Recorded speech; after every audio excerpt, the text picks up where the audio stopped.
Hello students, आज की video में हम जानेंगे अबाउट कोऑर्डिनेशन कंपाउंड के बारे में। तो कोऑर्डिनेशन कंपाउंड क्या होंगे? जहाँ पर हमारे पास है कि सेंट्रल मेटल एटम है NH3। NH3 कितना हमारे पास 6 है। NH3 6 है और यहाँ पर है हमारे पास Cl3। ठीक है, ये हमारे पास एक कोऑर्डिनेशन कंपाउंड है।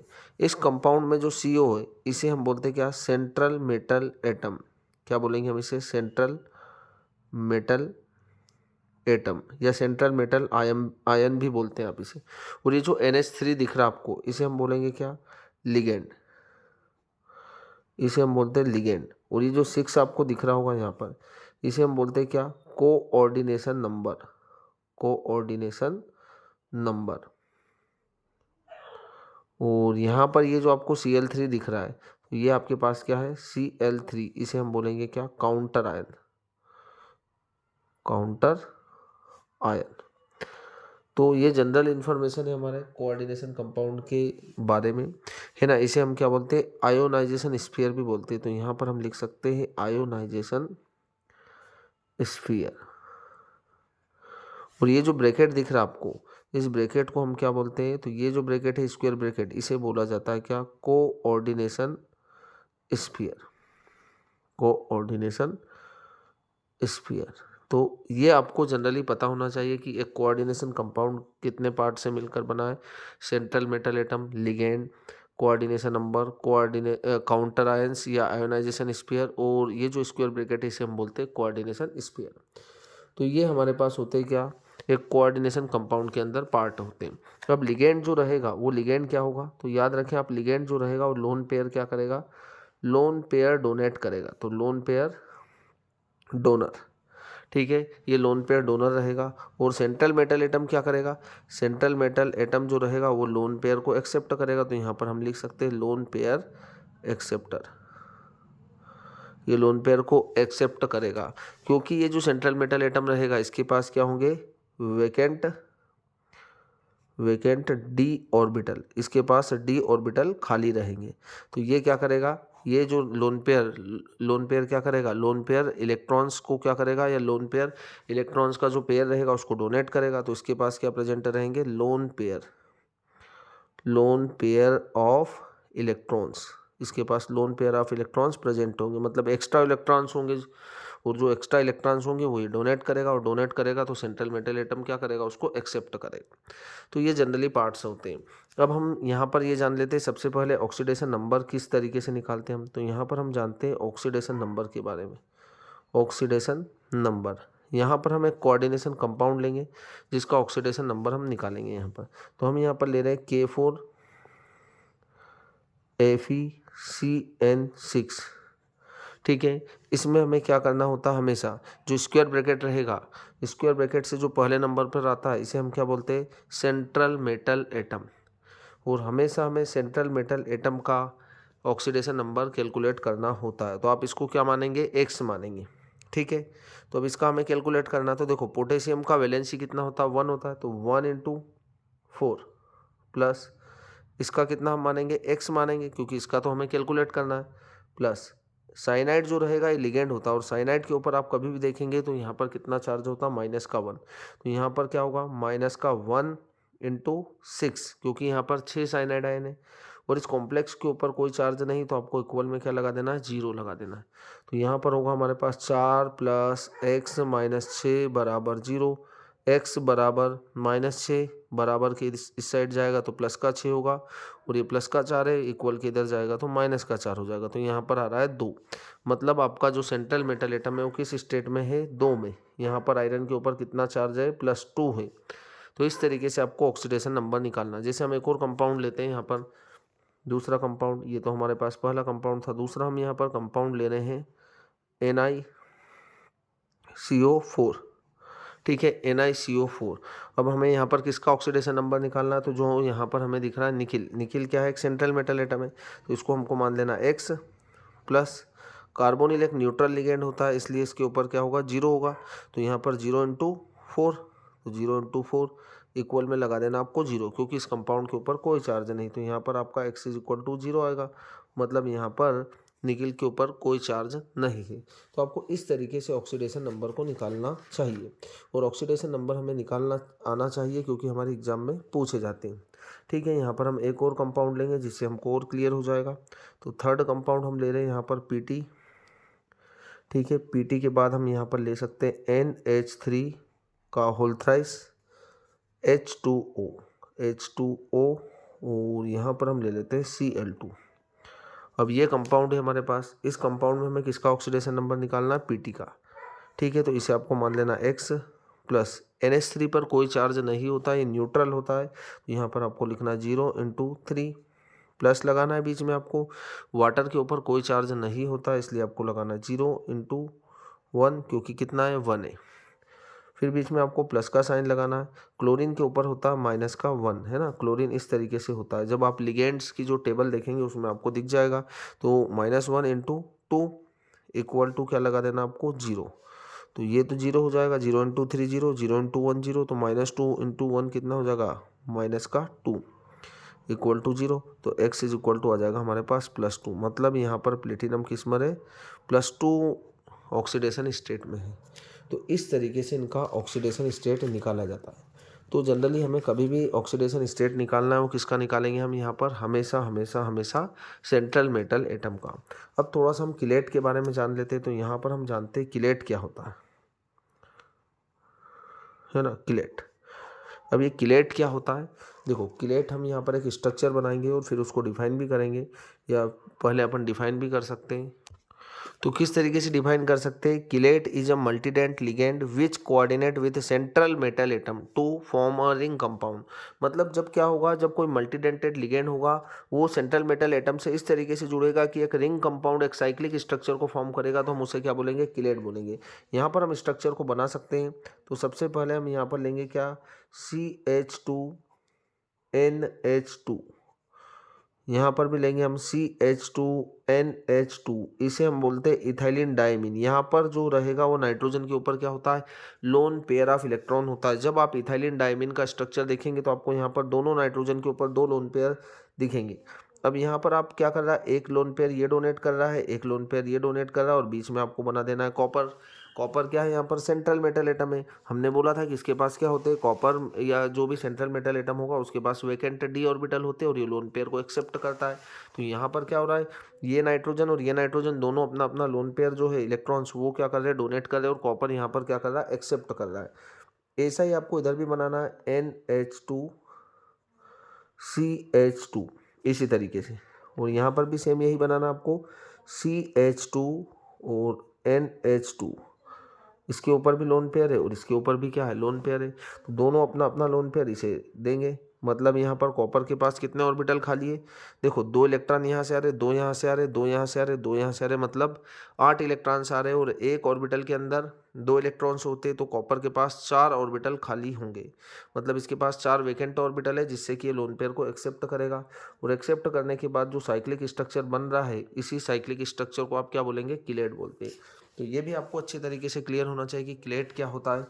तो हमने यहाँ पर जाना है कि कोऑर्डिनेशन कंपाउंड्स क्या होता है ना, उसमें कितने सारे पार्ट्स होते हैं, किसको हम क्या बोलते हैं? सेंट्रल मेटल एटम होता है, लिगेंड होता है, काउंटर आयंस होता है, कोऑर्डिनेशन नंबर होता है।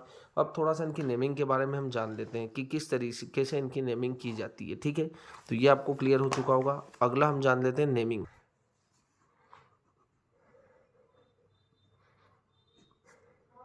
Naming of coordination compound.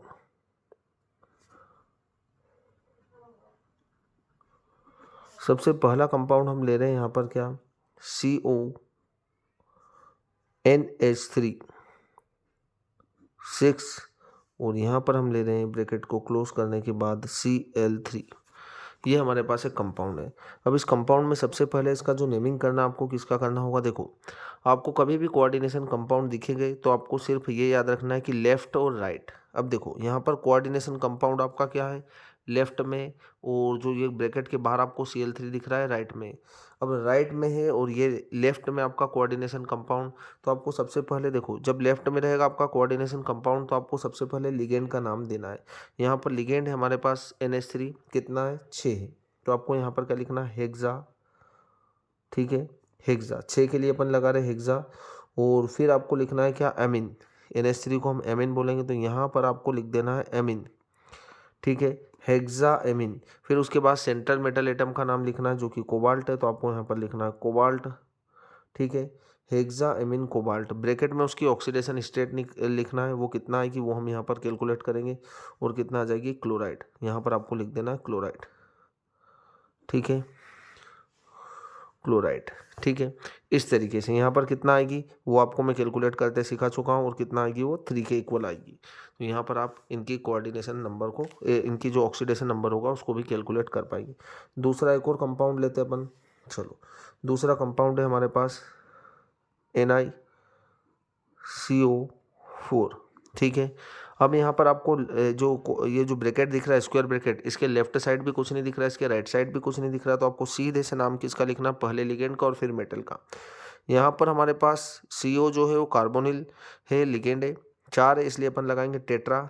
यहाँ पर आपको लिखना टेट्रा, CO है तो हम इसको बोलेंगे कार्बोनिल, टेट्रा कार्बोनिल, ठीक है। और फिर आ जाएगा सेंट्रल मेटल एटम जो कि लिखना आपको निकेल, यहाँ पर लिख देना निकेल। इसकी ऑक्सीडेशन स्टेट कैलकुलेट करेंगे तो कितना आएगी, 0 आएगी। तो इस तरीके से आपको लिखना है। चलो एक और कंपाउंड ले लेते हैं अपन। थर्ड कंपाउंड जो ले रहे हैं अपन यहाँ पर K2NiCN और 4, ये हमारे पास कंपाउंड है। अब आपको इसमें दिख रहा होगा कि लेफ्ट में हमारे पास है K2 और राइट में आपके पास ये पूरा कॉम्प्लेक्स है NiCN4। तो इस तरीके के कंपाउंड को नेमिंग करने के लिए हमें क्या करना है, सबसे पहले लेफ्ट हैंड साइड वाले को लिखना है। देखो यहाँ भी आपने लेफ्ट हैंड साइड वाले को ही लिखा था, पर लेफ्ट हैंड साइड में आपका कॉम्प्लेक्स था, तो कॉम्प्लेक्स में आपको लिगेंड को लिखना है, ठीक है। अब यहाँ पर हमारे पास लेफ्ट साइड क्या है, K2 है, तो K2 है तो हमें इसको क्या बोलना है, पोटेशियम बोलना है। क्या बोलेंगे आप इसे, पोटेशियम। तो यहाँ पर आपको लिखना है क्या, पोटेशियम, ठीक है। उसके बाद क्या आएगा, हमारा लिगेंड का नेम आएगा। तो यहाँ पर 4 लिगेंड है, तो यहाँ पर आपको लगाना है टेट्रा, ठीक है। टेट्रा के बाद आपको लगाना है साइनो। क्या लगाना है, साइनो। तो यहाँ पर आपको लिख देना है साइनो, ठीक है। इतनी बात हमें क्लियर होना चाहिए। और उसके बाद आपको लगा देना है निकिलेट। मेटल के साथ क्या लगा रहे हो, 8 लगा रहे हो। अब निकिलेट क्यों लगा रहे हैं अपन, ये भी हम देखेंगे यहाँ पर। तो हमें यहाँ पर क्या लिखना है, निकिलेट, याद रखें अपन, निकिलेट। और इसकी ऑक्सीडेशन स्टेट जो कि हमारे पास कितनी आएगी, 2 आएगी, ठीक है। अब ये निकिलेट क्यों लगाने, देखो आपको कब सेंट्रल मेटल एटम के साथ 8 लगाना है। देखो इस कॉम्प्लेक्स को हम ब्रेक करें तो आपके पास 2 पोटेशियम है ब्रैकेट के बाहर, ये जब ब्रेक होगा तो यहाँ पर आपको प्लस लगा देना। ये कोऑर्डिनेशन कंपाउंड पर क्या जाएगा आपका, NiCN4। इस पर 2 प्लस है, एक पोटेशियम पर 1 प्लस है, तो 2 पोटेशियम पर 2 प्लस है, तो इस पर आ रहा है 2 माइनस। मतलब आपको सिर्फ ये याद रखना है कि जो सेंट्रल मेटल एटम रहेगा उसके साथ 8 कब लगेगा, जब आपका जो कॉम्प्लेक्स रहेगा वो नेगेटिव रहेगा। आपको यूं इसके ऊपर कोई चार्ज नहीं दिख रहा है, पर जब आप इसको ब्रेक करेंगे तो ब्रैकेट के बाहर की जो काउंटर आयंस रहेगा वो अलग हो जाएगा, और जो ब्रैकेट के अंदर है वो पूरा अलग हो जाएगा। तो यहाँ पर हमने इसको ब्रेक किया तो ये जो 2 प्लस इस पे आ रहा है 2 प्लस, तो इस पे आ रहा है 2 माइनस। और जब आपका कॉम्प्लेक्स जो रहेगा वो नेगेटिव रहेगा तब आपको मेटल के साथ क्या लगा देना, 8 लगा देना है। तो इस तरीके से आपको नेमिंग करना है। चलो एक कंपाउंड और ले लेते हैं अपन 4th नंबर का। यहाँ पर हम ले सकते हैं क्या, CO NH3 5Cl, और यहाँ पर ले रहे हैं अपन Cl2। अब इस कॉम्प्लेक्स की नेमिंग करना है तो आपको मेटल के साथ 8 नहीं लगाना है। क्यों नहीं लगाना है, क्योंकि देखो यदि इस कॉम्प्लेक्स को आप ब्रेक करेंगे तो यहाँ पर होगा हमारे पास CO NH3 5, यहाँ पर Cl, और ये ब्रैकेट प्लस ब्रैकेट के बाहर का अलग निकल जाएगा, तो 2Cl पर माइनस। अब इस एक क्लोरीन पर 1 माइनस है तो 2 क्लोरीन पर 2 माइनस है, तो इस पर क्या आएगा, 2 प्लस आ जाएगा, ठीक है। मतलब आपका कॉम्प्लेक्स पूरा पॉजिटिव है, और पॉजिटिव होगा तब आपको सेंट्रल मेटल एटम के साथ 8 नहीं लगाना है।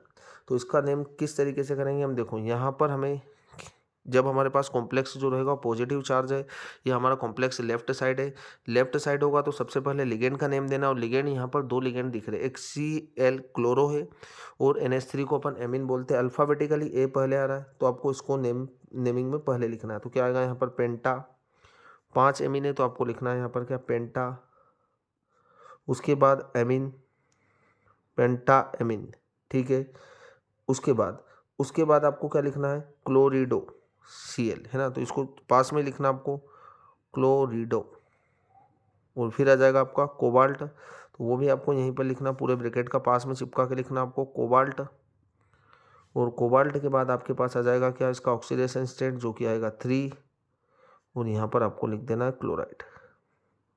ठीक है, इस तरीके से आपको नेमिंग करना है। तो कोई भी कॉम्प्लेक्स होगा उसकी नेमिंग किस तरीके से करना है, उसमें सेंट्रल मेटल एटम क्या होगा, लिगेंड क्या होगा, ये आपको अच्छे तरीके से पता होना चाहिए, और इनकी नेमिंग किस तरीके से हमें करना है। चलो अब अपन जान लेते थोड़ा सा लिगेंड के बारे में। तो यहाँ पर हमारे पास लिगेंड क्या होता है, ठीक है, लिगेंड क्या होता है, इसको किस तरीके से, ठीक है, तो ये हमारे पास कॉम्प्लेक्स जो होगा या लिगेंड जो रहेगा वो क्या होगा, एनी एटम आयन और molecule which can donate electron pair to central metal atom and form coordinate bond.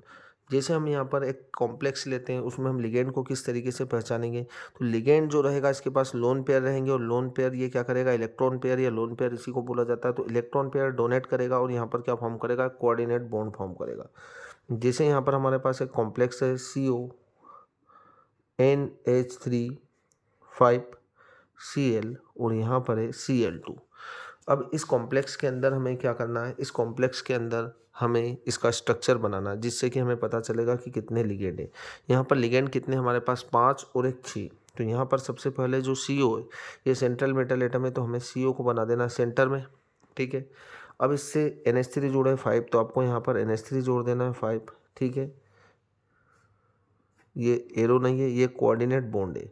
ठीक है, तो यहाँ पर आपको NH3 जोड़ना है 5, NH3 यहाँ भी NH3 और यहाँ भी NH3, ये हमारे पास हो गए, और एक NH3 हम इधर जोड़ सकते हैं। ठीक है, और एक आपको दिख रहा होगा क्लोरीन, ये रहा हमारे पास एक क्लोरीन, तो ये भी लिगेंड है क्योंकि ब्रैकेट के अंदर है, तो यहाँ पर आपको एक और क्लोरीन जोड़ देना। ठीक है, अब यहाँ पर हमारे पास 2 क्लोरीन है, तो 2 क्लोरीन को आपको इस तरीके से जोड़ देना, एक क्लोरीन और एक 2 क्लोरीन। ठीक है, तो ये हमारा स्ट्रक्चर हो चुका है, और इस स्ट्रक्चर में आपको यहाँ पर NH3 ये हमारे पास 6 NH3 दिख रहे हैं, सॉरी 5 NH3 दिख रहे हैं और एक क्लोरीन दिख रहा है। तो क्लोरीन जो रहेगा, ये वाला जो क्लोरीन रहेगा प्राइमरी और सेकेंडरी दोनों वैलेंसी को सेटिस्फाई करेगा। तो आपको एक तो यहाँ पर कोऑर्डिनेट बॉन्ड के थ्रू और एक डॉटेड लाइन के थ्रू रिप्रेजेंट करना, जो कि वार्नर थ्योरी में हमें समझ में आ जाता है। तो यहाँ पर हमारे पास जो लिगेंड है वो 6 लिगेंड है, 5 NH3 और एक क्लोरीन, और इन्हीं को हम बोलते हैं लिगेंड, जो कि लोन पेयर डोनेट कर रहे हैं। और लोन पेयर डोनेट कर रहे हैं मतलब ये जो कोबाल्ट है, इस कोबाल्ट के पास क्या होगा, वेकेंट ऑर्बिटल होंगे। तो ये होता हमारा general information about coordination compound. इसका नेमिंग किस तरीके से करना है, इसकी ऑक्सीडेशन नंबर किस तरीके से निकालना है, किलेट्स क्या होते हैं, ये आपको समझ में आ गया।